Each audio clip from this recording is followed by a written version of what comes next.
I mean, industriousness involves sacrificing the present for the future, something like that, and it seems like you have to be able to conceptualize time in order to sacrifice the present for the future.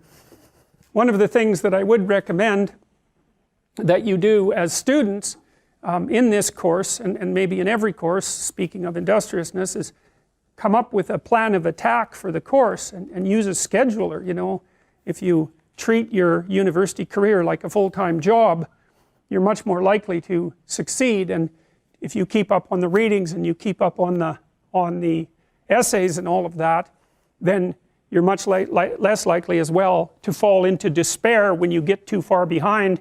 Using a Google Calendar or something like that to organize a schedule for the entire semester at the beginning of the semester can be invaluable, especially if you're not very industrious, because it can keep you on track. And one of the things we know about industrious people is that they are very good at using schedules and at planning the use of their time.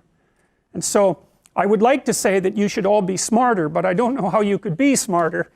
We don't know anything about how to improve intelligence, and I suppose we don't really know anything about how to improve industriousness either, but I can tell you that people who are industrious come up with a strategy for solving the problem that's ahead of them, and then they do whatever they can to stick to the strategy. And so, for example, if you sat down today or tomorrow for a couple of hours, 3 hours, and you filled in a Google Calendar, whatever you happen to use, with a strategy for studying and a list of when all your assignments are due and all of that, and when you're going to sit down and study, then you won't be in a position where you have to cram for 10 hours a day hopelessly right before, you know, an important exam. It's also a very ineffective way of studying, by the way.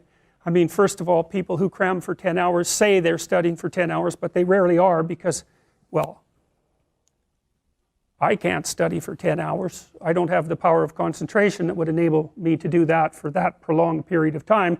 I can manage about 3 hours of intense intellectual activity before I'm pretty done.